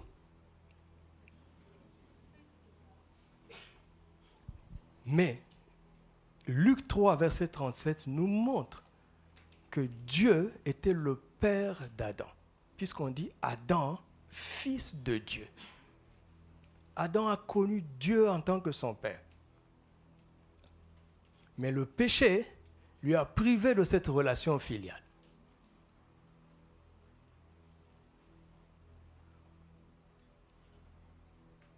Quand Dieu a voulu créer l'homme, qu'est-ce qu'il a dit? Créons l'homme à notre... selon notre... Donc quand Dieu regardait le premier homme, il voyait quoi? Il se voyait lui-même. On va présenter 2 bébés tout à l'heure. Regardez-nous. Quand vous dites au papa, l'enfant vous ressemble, il a le sourire jusque-là. N'est-ce pas? Pourquoi? Parce que tout père veut que son enfant lui ressemble. Ça vient de Dieu le Père. Créons l'homme à notre image, selon notre ressemblance. C'est-à-dire que quand il regarde l'homme, il se voit lui-même dans l'homme. Quand la création regarde l'homme, la création voit Dieu dans l'homme. Dieu ne voulait pas que la création voie l'homme dans l'homme.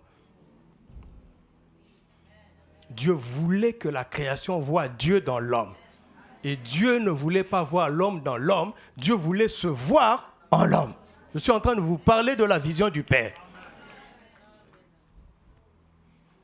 Voici un couple de blacks. Quand la femme accouche, c'est un blanc aux yeux bleus et blancs. Papa dit, je ne me reconnais pas dans ça. Alors qu'il y a des accidents génétiques qui peuvent arriver, bon, on ferme cette parenthèse. Le papa dit, je ne me vois pas en lui.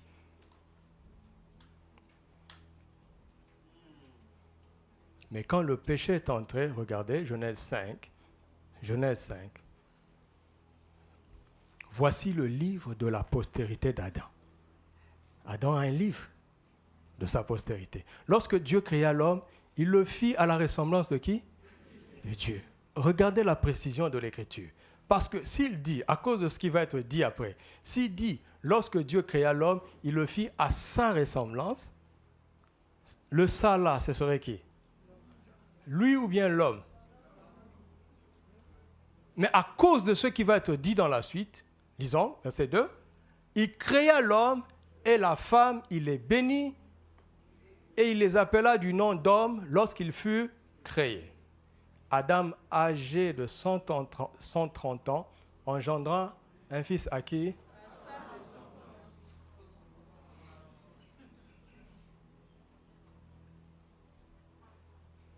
Quelque chose s'est cassé, n'est-ce pas?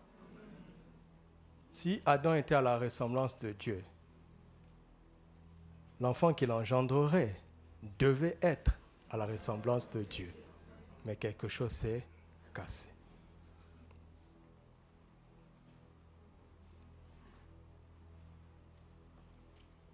Dieu, à cause d'Adam, Dieu ne se voyait plus dans l'homme. L'homme se voyait dans l'homme. Et la création ne voyait plus Dieu dans l'homme, la création voyait l'homme dans l'homme. Les lions craignaient Dieu. C'est pour ça qu'ils respectaient Adam. Mais quand la nature divine a quitté Adam, le lion n'a plus aucune raison de le respecter. Tu es créature, je suis créature. Tu es devenu homme animal, moi-même je suis le roi de la jungle. Vous comprenez, non? Vous riez, mais c'est sérieux, hein? C'est sérieux. Pourquoi la création soupire avec un ardent désir la révélation des fils de Dieu? Pourquoi? Parce qu'elle a été soumise à la vanité à cause de l'homme. Nous sommes chrétiens pour ça, hein? Nous ne sommes pas chrétiens pour le christianisme. Pour ramener l'image de Dieu sur la terre. Alléluia. Maintenant, regardez ces deux hommes. Et je vais m'arrêter ici pour aujourd'hui. En Genèse 2, Dieu donne l'ordre à l'homme. Il lui dit, tu mangeras de tous les arbres du jardin. Le jour où tu mangeras de cet arbre, tu mourras. Donc, Dieu est en train de dire à son fils Adam, parce que là, il n'a pas encore péché, il est en train de lui dire, ne te livre pas à la mort. Parce que si tu te livres à la mort, tu livreras toute l'humanité à la mort. Mais, quand il a envoyé Jésus, il l'a livré à la mort. Pourquoi? Parce que c'était le moyen de délivrer l'humanité de la mort.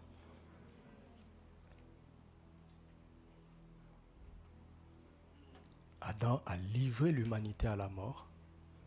Jésus a délivré l'humanité de la mort. Amen. Donc quand Dieu, le Père, regarde Adam, qu'est-ce qu'il voit? Il voit une humanité livrée à la mort. Quand Dieu, le Père, regarde Christ, qu'est-ce qu'il voit? Il voit une humanité délivrée de la mort. Ils ont reçu mieux que vous.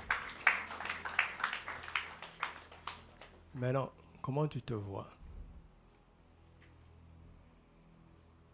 Quand nous disons « ouvre nos yeux » au Père, nous sommes en train de dire « montre-nous comment tu nous vois » afin que nous nous voyions tel que tu nous vois. En Christ, Dieu ne nous voit pas livrés à la mort, mais il nous voit délivrés de la mort.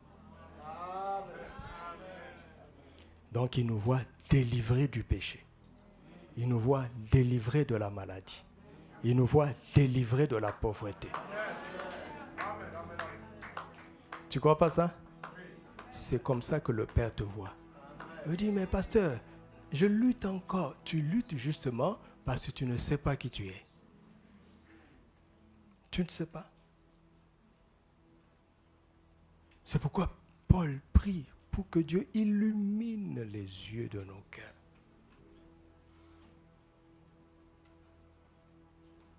Si vous me voyez dans la rue avec un short jusqu'ici. D'accord? Un cinglé, un débardeur, pieds nus, en train de pavaner à la Médina comme ça. Vous serez content? Pourquoi? Pourquoi? Je ne suis pas capable de le faire? Si je veux, je peux. Vous voulez pas? Qu'on essaye? Mais pourquoi? Je suis libre, non? Oh! Je suis libre. Mais si je veux, je peux? C'est quoi votre problème? Expliquez-moi cette dictature. Oui, ça ne convient pas à qui je suis. Et toi, tu es quoi?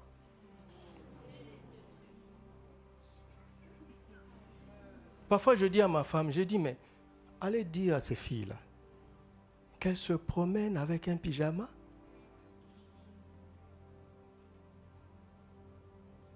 Je dis au responsable de ça, je dis, mais dis à ce jeune homme-là que c'est un prince. Le peu que tu as là, sois propre, sois digne. Mais si tu ne sais pas qui tu es, tu vas te livrer. Vous voyez? Donc, tel que vous me voyez, vous ne voulez pas que je m'affiche d'une certaine façon. N'est-ce pas? Et le Père, il vous voit comment?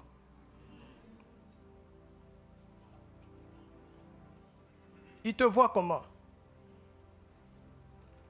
Ça commence par là. Comment tu te vois? C'est-à-dire, comment le Père te voit? En Christ, quand Dieu nous regarde en Christ, je vous assure, et je veux m'arrêter là, je vous assure, en vérité, toute personne qui est née de nouveau, quand Dieu le Père le regarde, il voit la sainteté, il voit la sagesse, il voit la justice, il voit la rédemption. Tu n'as pas besoin d'une vision spirituelle pour ça. Tu as besoin de 1 Corinthiens 1:30. Vous comprenez? Tu as besoin de la compréhension, de la révélation de 1 Corinthiens 1:30. Tu es la sagesse même de Dieu en Christ. Tu es la justice même de Dieu en Christ. C'est pour ça qu'on ne peut pas te condamner. Tu es la sainteté même de Dieu en Christ. C'est pour ça que aucun péché ne peut te dominer. Tu es la rédemption même de Dieu en Christ. C'est pour ça que personne ne peut te dévaloriser. Personne. C'est comme ça que papa te voit. J'insiste, en vérité, avec une grande certitude. Quand Dieu le Père te regarde, il dit, mais regarde, il dit aux anges, regarde. C'est pas qu'il est sage, hein? Il est la sagesse même. Quand Pharaon a regardé Joseph, il dit, trouverions-nous un homme comme celui-ci, qui soit aussi sage? Mais non, c'est un petit jeu. Joseph est en bas. Il était très sage. En Christ, moi, je suis la sagesse même. Les dominations et les principautés attendent de voir par l'Église la sagesse infiniment variée. Tu es la sainteté même de Dieu. C'est comme ça que papa te voit. Mais dans quels yeux te regardes-tu? Quel service de délivrance vous voulez? Vous n'avez pas besoin. Si tu entres dans ça, tu entres dans ça. Quelle imposition de main tu veux pour vaincre le péché? Comment est-ce que tu vas vivre avec un homme qui ne t'a pas épousé? Toi qui es né de nouveau, tu es la sainteté de Dieu qui vit dans la débauche. La sainteté dans la débauche, comment vous expliquez ça? Ça ne se mélange pas. Tu n'as pas besoin d'accuser le monsieur. Mais non, si lui il n'est pas la sainteté, lui il est cohérent par rapport à lui-même. Nous ne sommes pas en train de condamner les gens. Nous sommes en train de révéler à chacun qui il est afin qu'il se comporte en conséquence. Nous ne sommes pas venus accuser les gens. Nous avons le ministère de la réconciliation. Réveille-toi et prends conscience que tu es la sainteté de Dieu. réveille-toi. Et tu ne prendras pas une décision pour plaire au pasteur, mais le pasteur n'est pas mort pour toi. Arrête ça. Tu ne vas pas prendre une décision pour l'église. L'église ne va pas t'accompagner au jour du jugement. Chacun sera seul devant Dieu. Non, tu prends une décision pour satisfaire ton Père. Regarde le prix qu'il a payé. On t'a insulté, mais ce n'est pas un problème. Ils ne te connaissent pas. Tu prends un diamant, tu dis, va-t'en, 20 pierres. Le diamant va se plaindre? Le diamant va se plaindre? Le diamant va rester là où tu l'as jeté jusqu'à ce que quelqu'un qui connaît sa valeur le ramasse. Pourquoi tu es frustré? Parce qu'on ne te considère pas. Tu es ignorant? Tu es ignorant? Insulte-moi comme tu veux, ça ne m'affecte pas. Je sais qui je suis en Christ, alléluia. Je connais ma valeur. Il a payé de son sang pour me racheter, moi. Tu te rends compte? Tu te rends compte? Et tu vas m'employer dans ton entreprise et ne pas me payer, mais tu es en danger. Je ne te traduis pas en justice. Non, non, c'est trop peu ça. Je m'en vais calmement. Tu auras affaire à mon véritable boss. Tu ne connais pas ma valeur. Je suis en train de vous parler. Pourquoi tu souffres de cette injustice? Pourquoi? Parle à ce virus. Dis à ton corps, virus, qu'est-ce que tu fais ici? Parle à ton corps. Dis, mais virus, bactérie, mais tu ne me connais pas. Qu'est-ce que tu fais ici? Comment est-ce que tu as emmené cette saleté dans mon corps? Je suis la sainteté de Dieu. La maladie est une saleté dans le corps. Tu n'as pas besoin de l'homme de Dieu. Non, non, parle à ton corps. Parle à ton corps, dis bactérie, qu'est-ce que tu fais ici? Virus, qu'est-ce que tu fais ici? Oh non, le gouvernement ne travaille pas bien, on est pauvre, dis mais quel insensé, quel insensé! Ta richesse ne dépend pas de la terre. Mais non, Christ s'est fait pauvre, de riche qu'il était, afin que par sa pauvreté, tu sois enrichi. Et tu vas aller commander chez un homme? Toi, un fils de Dieu? Oh Seigneur, aide-nous. Quelle ignorance. Ne fais pas de calcul. Ne me dis pas comment ça va se passer. Tais-toi. Crois. Vois. Proclame.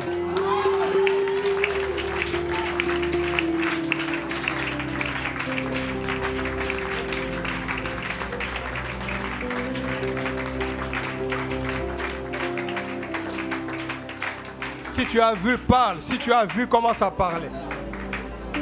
Si tu as vu comment le Père te voit, parle.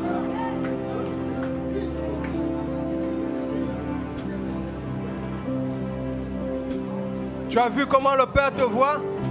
Parle. Il y avait les ténèbres à la surface de l'abîme. Dieu n'a pas dit oh là là. Il a parlé. Il a dit que la lumière soit. Ça veut dire quoi? Lui ne voyait pas les ténèbres. Parle mon ami. Parle d'après ce que Dieu a dit qu'il voit de toi. Genèse 1:1, Dieu ne voyait pas les ténèbres. Pourquoi tu parles d'après les ténèbres? Parle à cette montagne. Elle va se déplacer. Si tu as la foi de Dieu, tu vois un passage. Au lieu de voir le blocage, vois le passage. La vue voit le blocage. La foi voit le passage. On parle trop de montagnes, pas du chemin. On parle trop de problèmes, parle de la solution. Parle mon ami. Le Père t'a montré comment il t'a vu.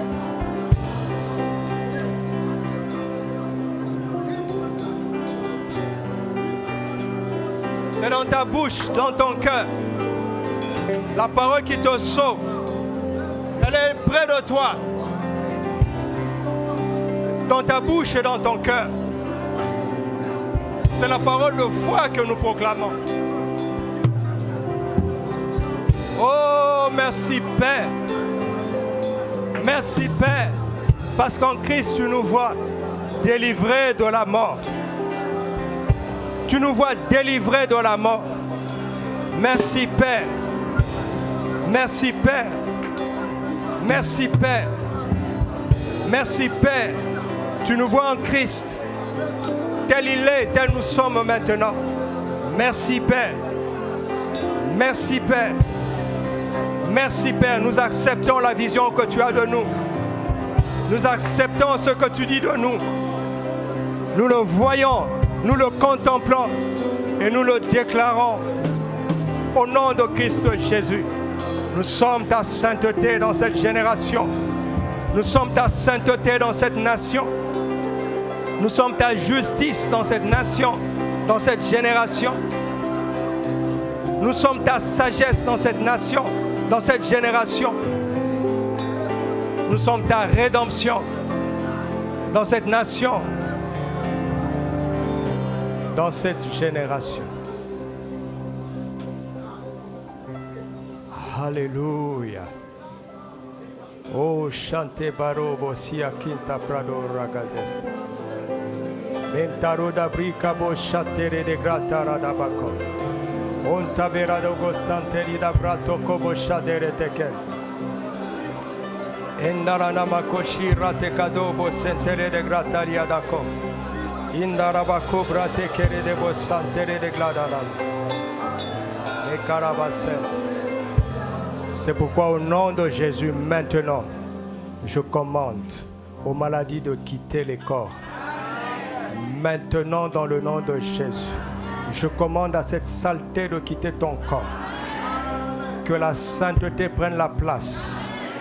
Que la sainteté reprenne la place dans cet organe qui a été touché. Que la sainteté reprenne la place dans ce membre qui a été touché. Que la sainteté de Dieu reprenne sa place dans ce sang qui a été contaminé. Au nom de Christ Jésus, au nom de Christ Jésus, maladie qui que tu sois, je te commande, au nom de Jésus, de quitter ce corps. Je commande à la justice de prendre place. Ah oui, car Christ a vaincu. Christ a pris ses maladies à la croix. Il a pris ses douleurs, cette infimité. Ce qui est là est injuste. Que la légalité céleste prenne place. Dans le nom de Christ Jésus. Satan, avec tes démons, je te vois dépouillé, vaincu. Tu n'as aucun pouvoir, aucune emprise. Le temps de l'ignorance est fini. Cette personne a vu l'œuvre de la croix. Alors retire ta main maintenant contre elle. Retire ta main maintenant au nom de Jésus. Retire ta main. Retire tout mensonge qui fonctionnait et démantele maintenant par la puissance de la vérité.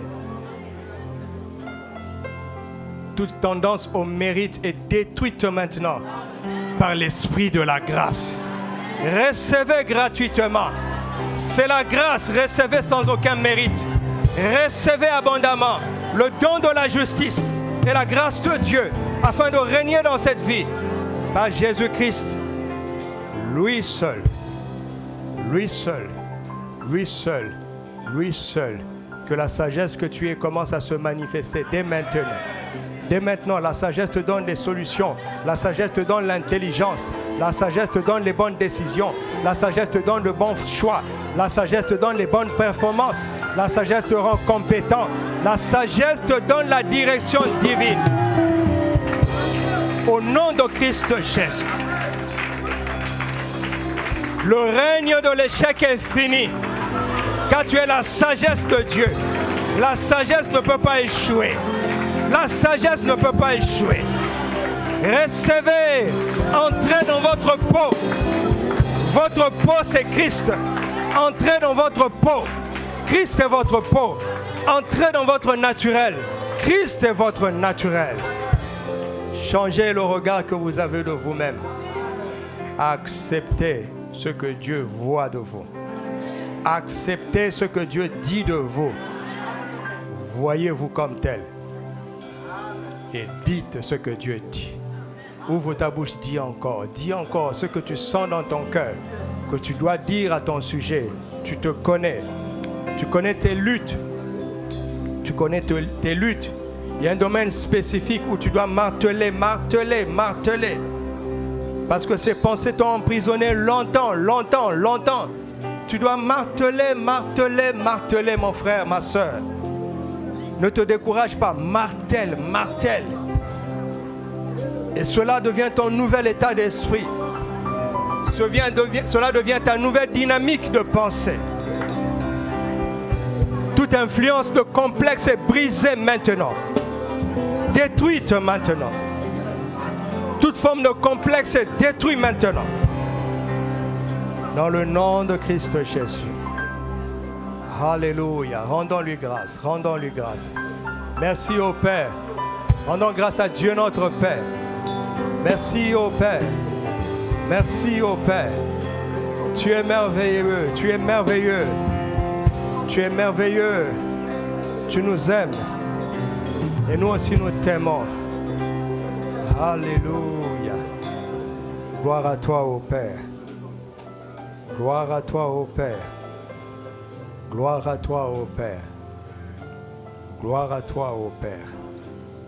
Au nom de Christ Jésus. Asseyons-nous dans sa présence. Doucement, s'il vous plaît.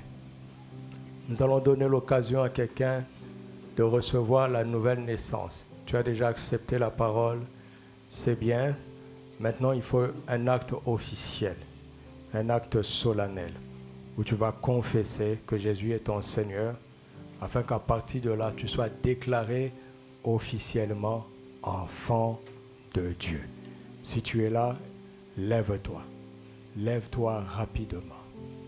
Rapidement si tu es là.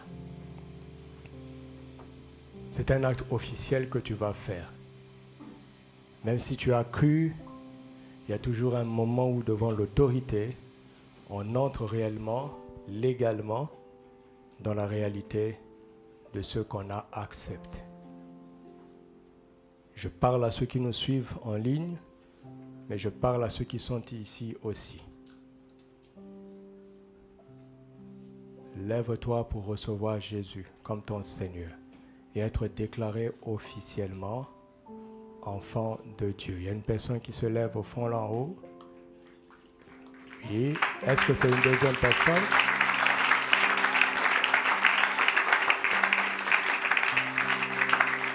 Vérifiez vraiment si elles se sont levées pour le salut.